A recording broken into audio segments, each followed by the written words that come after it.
Alors bonjour tout le monde, on est à la récolte de nos céréales. Donc quoi faire par étape? Fort bien simple, l'objectif c'est d'avoir un beau grain là, à 14% d'humidité à peu près. Là. On a mis des chiffrons pour que ça soit facile à suivre. Donc on veut un grain sec de qualité, prêt à commercialiser. Donc quand vous récoltez votre grain au champ, là, il est à 16, ben il en manque pas beaucoup. Sauf que là, le grain, il arrive du champ, il est en train de sécher, de mûrir, mais il n'est pas tout à fait mort, en état de dormance. Donc, la première phase, ça va être de laisser mûrir le grain. Donc, ce qu'on va faire, c'est qu'on va récolter notre grain, on le met dans notre silo, parce qu'il est à 16, pas besoin de le sécher, puis on va ventiler pendant 2 jours en continu. Historiquement, on disait 7 jours, une semaine. Mais à l'époque, les gens avaient un petit silo de 100 tonnes avec un ventilateur gros de même, puis oui, ça prenait 7 jours. Mais si vous avez moindrement un bon ventilateur, 3 forces, 5 forces, centrifuge en ligne, 2 jours, c'est amplement suffisant. Si vous voulez vous en assurer, ce que vous faites, c'est que vous remplissez votre silo, vous montez en haut, là, vous partez à la fan, vous montez en haut, vous allez sentir que c'est chaud et humide. Le grain est en train de faire un effort, là, il est en train de mûrir, de mourir.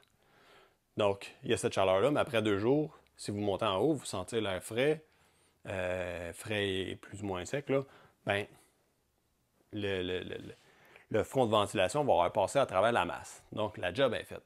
Pas obligé de ventiler pendant une semaine, parce qu'au final, vous risquez plus de le réhydrater, le réhumidifier que d'autres choses. 2 jours avec une bonne ventilation. Ensuite, il y a le temps de conditionner notre grain. Conditionner, ben, c'est du séchage à l'air ambiant, donc ventiler doucement. Les fameuses chartes hygroscopiques. Si vous voulez votre copie, simplement nous le faire savoir, ça va me faire plaisir de vous en envoyer un gratuitement.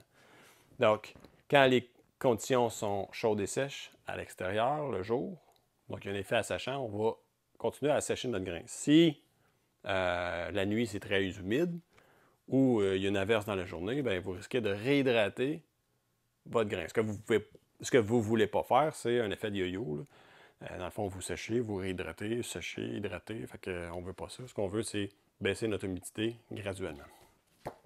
Bon, il y a des outils technologiques pour le faire, mais à la mitaine, ça se fait aussi très bien. Vous n'avez pas grand-chose à faire. Là. Fait que vous le laissez mûrir. Déjà là, les premiers 24-48 heures, là, votre taux d'humidité va baisser déjà de 0,5 voire 1%. Ensuite, vous le ventilez une couple de jours dans une bonne plage. Vous allez finir par le descendre à 14. Donc, ensuite, une fois qu'il est à 14, ce qui va être important, c'est de continuer à ventiler pour maintenir et uniformiser mon taux d'humidité.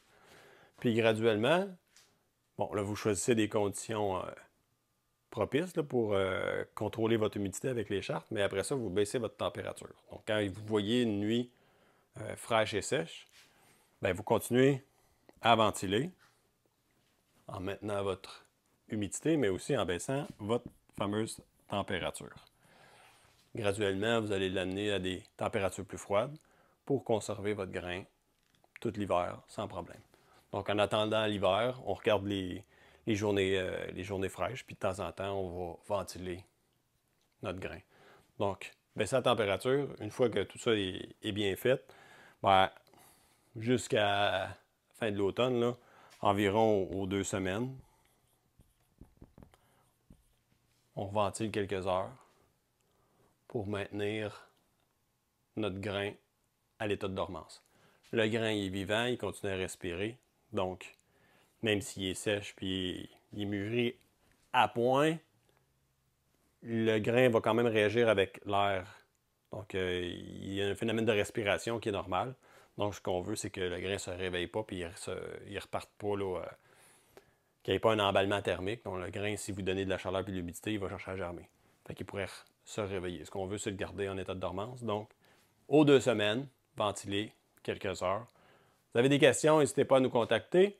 Mathieu à commercial-agrilog.ca ou mon numéro de téléphone, donc simplement m'appeler. Si on est à des taux d'humidité supérieurs, là, à 18 et plus, bien là, vaut mieux le passer au séchoir rapidement. Enfin, on peut faire un flash dry, là. Pas obligé de le descendre de 18 à 14. Vous pouvez le descendre à 16 ou 15. Là. Puis après, en le ventilant, ben, vous finissez votre séchage. Fait que ça ne vous coûtera pas une fortune. Ça va se faire quand même très rapidement. Puis ce que vous ne voulez pas, c'est que justement, à des taux d'humidité 18 et plus, ça devient plus touché. Il faut brasser le grain. Sinon, il pourrait pogner en pain puis arriver des petites bad luck. Donc, on ne veut pas ça. Fait que si vous avez des questions, n'hésitez pas, appelez-nous. On pourra en discuter. Donc, suivez nos capsules. Et puis, bonne récolte.